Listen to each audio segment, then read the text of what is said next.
Personal notice, danger's my stock and trade. If the job's too tough for you to handle, you've got a job for me, George Valentine. Write full details.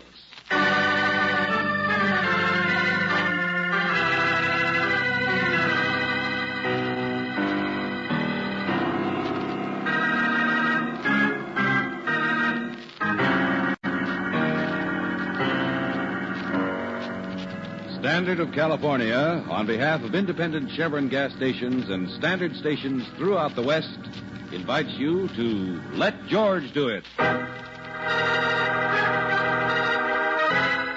The Rose Petal Staircase, another adventure of George Valentine. My dear Mr. Valentine, once again I take pen in hand despite the fact that you have not answered my first letter. Since that time, my tireless genealogical search has led me to the little town of Colliver, named, as you perhaps know, after the once eminent Senator Colliver. Here in the senator's very house lies the tragic object of my search, guarded faithfully these many years by the senator's 2 surviving daughters. The ways of fate are strange, and death wears many hats. However, I do not believe that I will require your assistance as anticipated. I can manage women, particularly spinsters. I can make them see the light. And amid the cobwebs and jealous ruins of this house is a marble staircase, which I am sure will lead me not only to the object of my search, but to the resolution of the future as well. Yes, I am sure I can trick them all. Sincerely, Professor Fulton. Well, George, we never got a letter from him. No. Trick them all. Funny thing to say. Yeah. And it says, P.S. It's too bad that you couldn't have seen this wonderful staircase, Mr. Valentine. It's a delight to the eye, made of solid marble, but exactly the color of faded rose petals. Yeah. Brooksy, I wonder what it was that Professor Fulton was searching for that he found there. Genealogist, huh? Yeah. Something to do with a person, probably. Or a dead person. Anyway, I'm curious about a rose petal staircase set in cobwebs.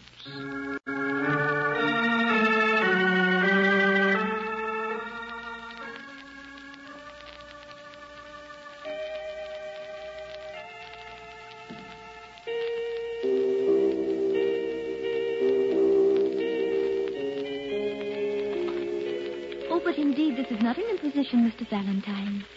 My sister Bertha and I often receive callers who are passing through. You know, mister, it's going to cost you 2 bits. What's that, driver? To get her to show you the local ruins, it'll cost you 2 bits. Mr. Valentine, I'm sure you could dismiss your taxi driver there for the time being. Oh, relax, Claudine. I'll hang around and wait for them. I got no other customers. Oh, you must excuse Johnny. He's our town character. So how some of the nicer people have endured him as the only taxi driver these many years. Yes, sure, of course, I understand. Here, I have 25 cents. Oh, thank you. Naturally, we only collect it for the local historical society. Every penny of it. Yes. Oh, naturally. And now, if you'll excuse the hostess who leads the way.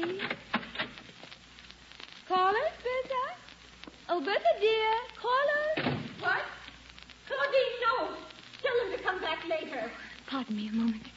Oh, don't, Claudine, can't you? It's almost 3 o'clock. Oh. I'm sure your watch is fast, my dear. This charming gentleman is Mr. Valentine. And this is Miss Brooks. Oh, how do you do? The house is a mess. There's dusting I can't reach. There's even cobwebs. I've got a bad heart. I want you to know it's all I can do. I'm sure they understand the difficulties of the servant problem nowadays. And scarcely expect 2 ladies to sacrifice their other activities.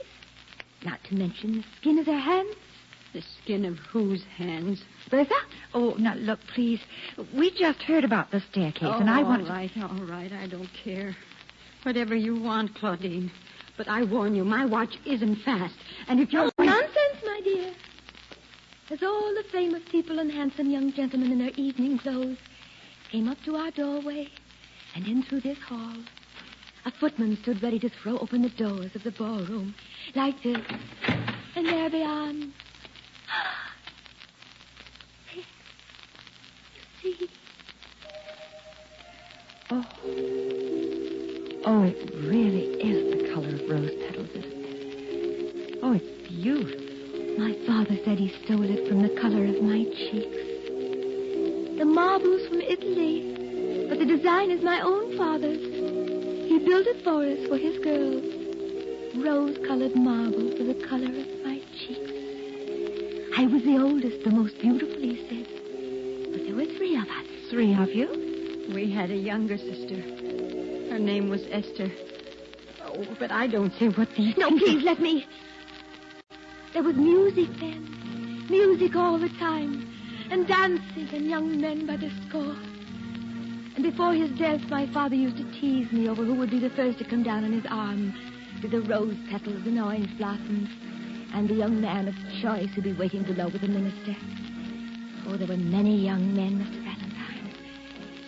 But it wasn't I, though I had many an opportunity. And it wasn't poor Bertha, who was never very attractive. Claudine. No, it was the youngest, little Esther, who came floating down dressed in white to the arms of her groom. Esther was married. Claudine, stop it. Please stop it. And that's why we're still spinsters, Mr. Valentine.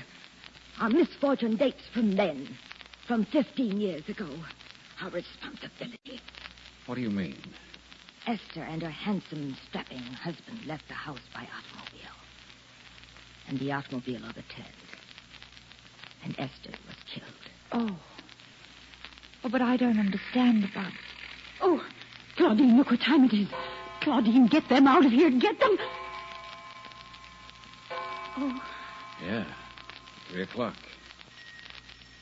George, a bell. Tiny bell. Uh-huh. It's from upstairs, isn't it? Up the staircase. Our responsibility, Mr. Valentine. For 15 years, ever since Esther's death. Don't be frightened. Perhaps you'd like to carry a bed tray upstairs.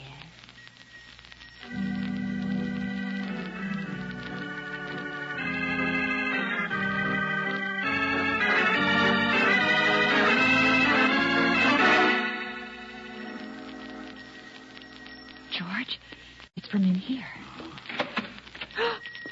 Man's face in the mirrors. Oh. Look at all the mirrors. Oh, there he is. Over there in the bed. Oh, yeah. Hello there. I brought your tray up. Oh. George, he can't speak. He just looks at you. Yeah. And that's the bell. Hanging from the bed springs. He's paralyzed. What? Moves just enough to make the bell ring. He can see you, though. Oh, yes, of course. He can hear, too. Can't you? Oh, that poor guy. 6 months ago, the doctor said he might even walk again or even talk. He tries to sometimes, but then he gets all upset and can't. He'll be this way forever, I guess. But how long? 15 years like that, you heard her. 15 years and us running up and downstairs for him. It's Esther's husband, that's who it is. She was killed in the accident, but he wasn't so lucky. And neither were we. Oh, please, if he can hear you. I don't care what he hears anymore. It's what other people hear and say. He's the man, they say, the only man the Colliver girls could ever catch. And they couldn't have caught him if Esther hadn't died and he hadn't been paralyzed. Miss Colliver, stop it, please. Come on, Angel. I think we'd better get out of here. Yes, George. I wish he would, too. Please, I said. Don't I, Mr. Fulton? Don't I? What did you call him? Hubert Fulton, that's his name. Fulton. He isn't any relation to a man I met once, is he? A Professor Fulton? Oh, get out of here. Get out of here right now with your gossip. Your gossip!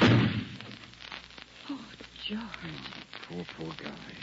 Well, Mr. Valentine, you ready to go back to the train? Oh, hello, Johnny. Everybody calls me Johnny. Everybody, huh? Well, listen, Johnny, you run the only taxi around here. There's a guy I want to find and talk to right now. His name's Professor Fulton. I know. He mentioned your name to me once. He did? He was up here at the house, about a week ago. Distant relative of Hubert in there. Yeah, well? The professor was trying to locate Hubert. Finally found him. I think he, being the only relative, had it in mind to move Hubert out of here, put him in the hospital. Well, that's the best idea I've heard in years. But I don't know what'll happen now. What do you mean, now? Professor's dead. What? Other night he slipped, fell all the way down that staircase. Now he's dead.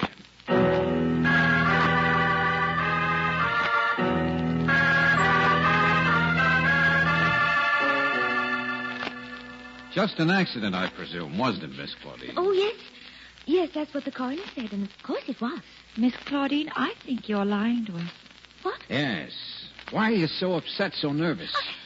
And even the way you were before, telling us about your family and the staircase. Yes, and right now, why don't you take your hands away from your... Pair of glasses. Pince-nez glasses. With a black ribbon. His death was an accident. It was. I know it was. He was going to take Hubert away from us. And that would have been such a godsend. Bertha can't stand taking care of him. Wait a minute. Are these Professor Fulton's glasses? Oh, I have to tell someone. Yes. He was nearsighted. He tripped and fell.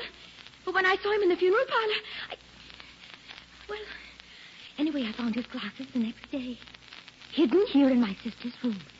Bertha's room.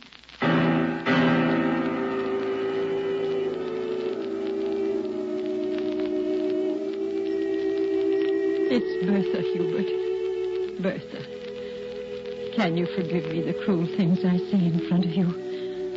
I have to say them, Hubert. They mustn't ever guess. No one must ever come again to take you away. I've stopped them all. I won't let them. I won't. All right, Hubert. I'll read to you now. My love is strengthened, though more weak in seeming. I love not less, though less the show appear. That love is merchandise, whose rich esteeming the owner's tongue doth publish everywhere. Our love was new, and then but in the spring.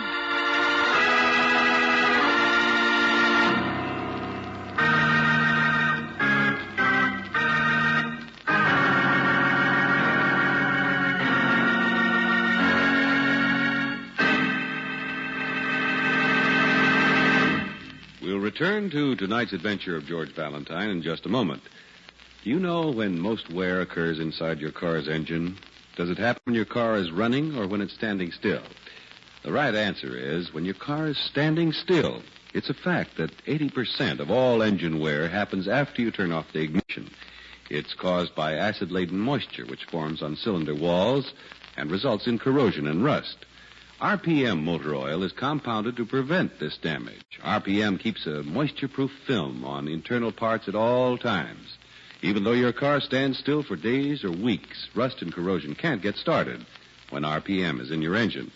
No wonder RPM motor oil is first choice in the West. It's the oil that stops 80% of engine wear. For the car you love, get RPM motor oil tomorrow. Get it at standard stations and at independent Chevron gas stations where they say and mean we take better care of your car.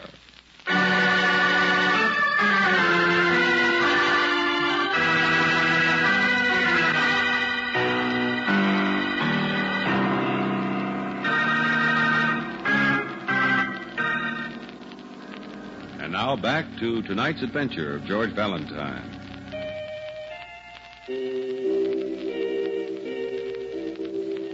The Rose Petal Staircase, built long ago for beauty and marriage and happiness, but now only a setting for tragedy. For upstairs lies a man paralyzed, the only man the Colliver girls ever caught, so the gossips say. Hubert Fulton, guarded by the spinsters Claudine and Bertha. And when a relative, Professor Fulton, tries to move poor Hubert to a hospital, the professor somehow has an accident and dies on the marble of the staircase. Well, if you're anything like George Valentine, you locate a man from out of town like yourself, the professor's lawyer, Mr. Hines. Mr. Valentine, if it weren't that my firm has handled the Fulton family business for years, I wouldn't have touched that professor with a 10-foot pole. He wasn't a professor at all. Okay, it was a phony. What else, Mr. Hines? A gold seeker, my friend. Huh? Do you know the only earthly reason he so kindly came searching for poor Hubert? A relative he'd never even met? Well? I'll tell you. Hubert is worth exactly $73,000. Oh. Well, if Hubert has so much money, why haven't they spent some of it? Oh, they've taken very good care of him. Oh, sure. Yeah, they have. The doctors have been very optimistic, but, well, I'll grant you, it's rather an unhealthy atmosphere right now. That's an understatement. I think Bertha positively hates Hubert. Always complaining. Maybe, but Claudine, well, she's full of delusions, grandeur, and beauty. It's true. But at least to her, he's just a responsibility. We'll work out something for him, all right? Uh-huh. Okay, Mr. Hines. Just a moment. You still haven't told me exactly what this is about the professor's glasses. I'm still not going to. There's enough gossip already. Good night, Mr. Hines.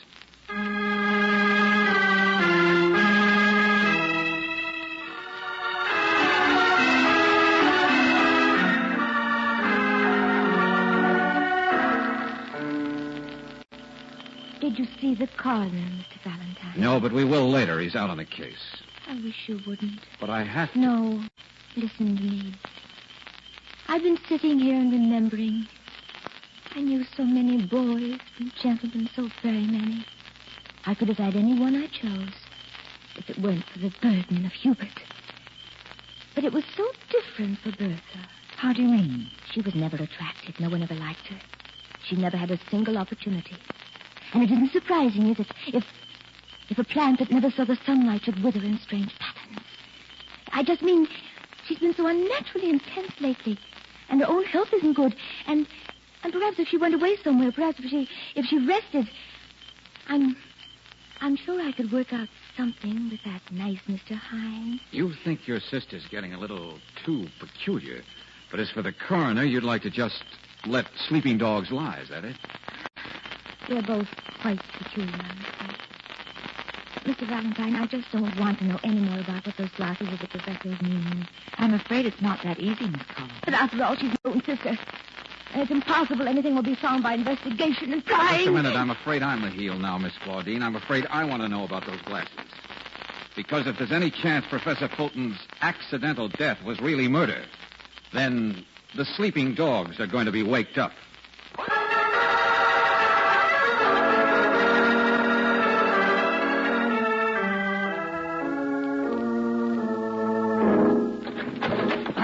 Well, Johnny, what are you doing in here in the senator's old room? And a handful of papers, huh? Yes, George, look. A letter addressed to you. Give me your hand. Professor Fulton's first letter to us. Yeah, that's it, Angel. Now, you just hold still, Oh, no, please. That was just in my pocket. I brought it to show you. He gave it to me the night he died. Oh, yeah, sure. But he did. He found it and realized he forgot to mail it. He'd warned in the desk. I was here looking for that. Oh, no? Then what were you looking for? Valentine! Mr. Valentine, what in heaven's name are you doing? Johnny! Hello, Bertha. Hello, Claudine. Mr. Valentine, will you please be good enough to throw this man out? Just a second, Miss Colliver. I caught a taxi driver friend here rifling your father's desk. What? Yes, but I... All right, all Mr. right, all of you. Now, Valentine. listen. Angel, there wasn't much in that first letter to us from the professor. Huh? Just what Hines figured. The professor wanted us to help locate Hubert, that's all. What's that? Never mind. Let's stay with you, Buster. Valentine, I'm not a criminal. I'm not a housebreaker. No, you're a taxi driver. A most distinguished citizen. Thanks, Claudine. I come up here to help you, Valentine. Honest, I did. Only stopped by in the old center's room because it's where they keep all the family papers. The what? No, it's not. Oh, yes, it is. I wanted to make sure I wouldn't find something. Something I guessed about for a long time. Maybe you and Hines should know. Nobody else does. They've pretended so well. Johnny! Because looking out for poor Hubert up there is the important thing, isn't it? Johnny, stop it! Please stop it! Please What I stop didn't it, find, please I knew stop I wouldn't it. find. The most important paper in the world are these crazy Colliver girls. It's a paper that doesn't even exist. A marriage license. It's true, isn't it, Claudine? Hubert up there and your sister Esther were never married. You and Bertha just pretended all these years so no one would take him away. That's why you never touched his money, so you wouldn't have to show any proof. I see no reason why a lady need even answer such... Oh, golly, George. Claudine's still beautiful, isn't she? But you see, gossip's true, I guess. Two spinsters couldn't stand to lose the only nice guy who's been in this house in the last 15 years. When Hubert got banged up in that accident with Esther, well, he's never been in shape to fight his way out. Yeah. Yeah, I'm learning things fast, Johnny. Only I'm afraid there's still a little matter of... Valentine, listen to me. Hines said you was talking something about glasses. I still am. The professor's death was an accident. Can't be any question about that. I noticed about the glasses, too. You did? Sure. I was here that night. I was a witness. Okay, witness. Claudine found the glasses in Bertha's room. Now let's hear your testimony. Bertha's room? But the professor had them on when he fell. I know he did.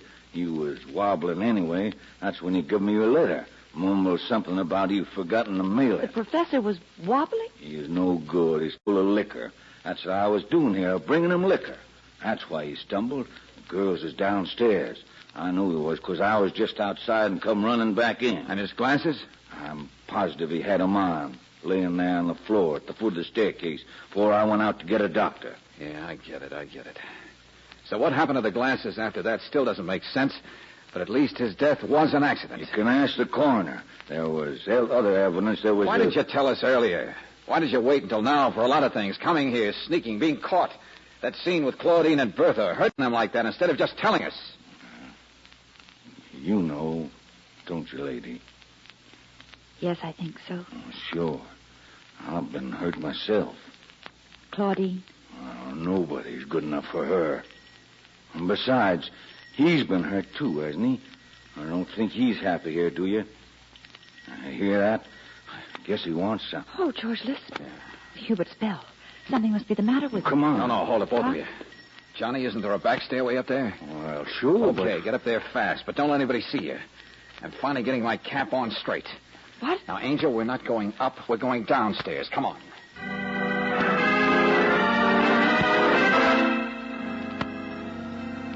The bell. Let go of me. Mr. Valentine, something's wrong with Hubert. Let me go. Look, I came down to stop you, Bertha. Be quiet, will you? I've got to go upstairs. He needs me. Quiet. Now, calm down. We'll do it. You can't go running all over the house. He needs me. He needs me. I love him. He needs me. Look, George. Oh. George, I better find the light. No, she's fainted, that's all. I want it dark. She's all right. Now, back we go, Angel, and do as I say.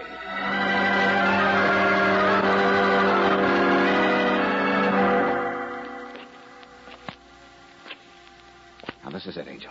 Start panning. Oh, No. George, she'll know I'm not Bertha. It's dark here. Go on. Okay.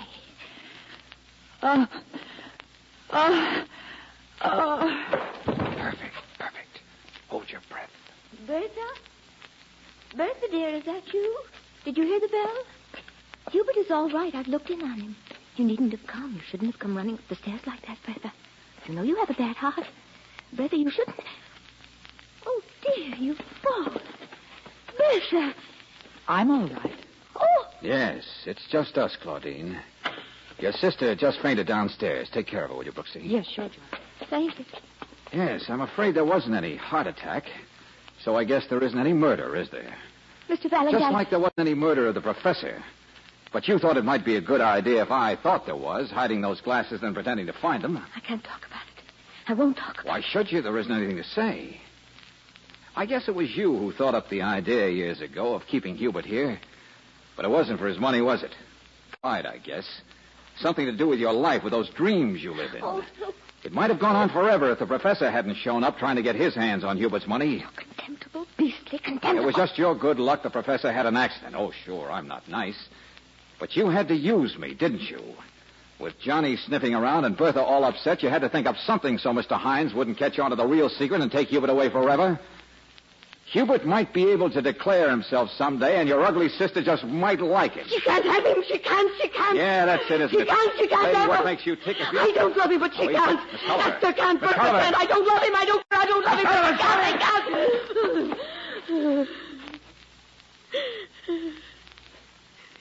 The marble's from Italy, but the design is yours. Isn't it, Father? Father? You built it for me. Rose-colored marble for the color of my cheeks. I'm the most beautiful, you always say, Father. I'll be married first, you say, Father. Oh, Lord. Miss Colliver, please. But I'm ready now. And there's music now. Music all the time. And there's orange blossoms and rose petals. Which one is it, Father? Show me the young man who's to be my husband. Give me your arm, Father.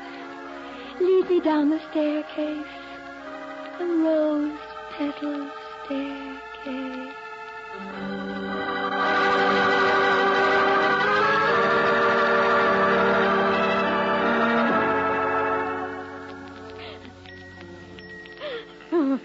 Poor Claudine. Bertha, please. Hubert's watching. I can't help it. It's my fault, too. Just as much my fault. I've turned bitter and hateful. Oh, but she helped make you that way. Make you so jealous of him. Oh, You're not too old to change. it's so... Looking at it now, it's so unhealthy. Two old maids pretending. Why, I must be insane like she is. No, you're not. You're not. And anyway, think of Hubert. Someone still has to take care of him. He'll be getting better now. The doctor said so. Yes. And look at me. Ugly and spiteful. Bertha, look at him. You see, he's crying. Can't you tell? Why? Hubert. Hubert. Would you like me to read to you? George. Yeah, Angel, I'm here. From you have I been absent in the spring, when proud-pied April dressed in all his trim. Time to go, isn't it? Spirit of you. From you have I been absent in the spring. Brooksy, I guess spring's a pretty good thing not to miss, isn't it?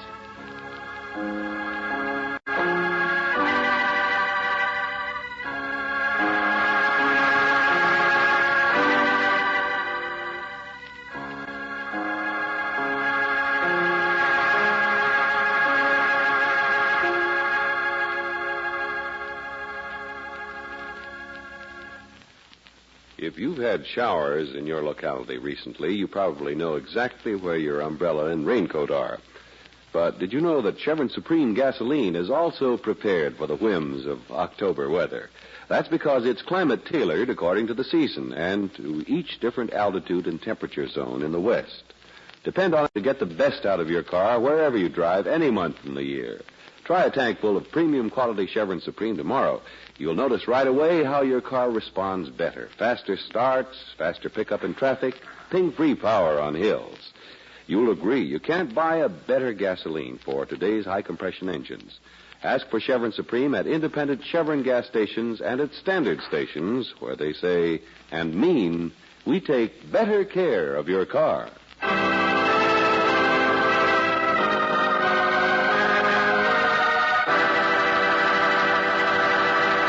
Now, here is Robert Bailey. Who cares about the kid next door, the boy from the broken home, the little guy who's always getting into trouble? You care when you give all you can to your community chest. For your community chest dollars help pay for child guidance, foster homes, Boy Scout organizations, vital services that healthy youngsters need. So when you give, please give enough. Enough for all community chest agencies. Enough for a full year. Tonight's adventure of George Valentine has been brought to you by Standard of California on behalf of independent Chevron gas stations and standard stations throughout the West. Robert Bailey is starred as George with Francis Robinson as Brooksy. Let George Do It is written by David Victor and Jackson Gillis and directed by Don Clark. Also heard in the cast were Paul McVeigh as the professor, Lorene Tuttle as Claudine, Jeanette Nolan as Bertha, Ed Begley as Johnny, and Franklin Parker as Hines. The music is composed and presented by Eddie Dunstetter, your announcer, John Heaston. Listen again next week, same time, same station, to Let George Do It. This is the Mutual Don Lee Broadcasting System.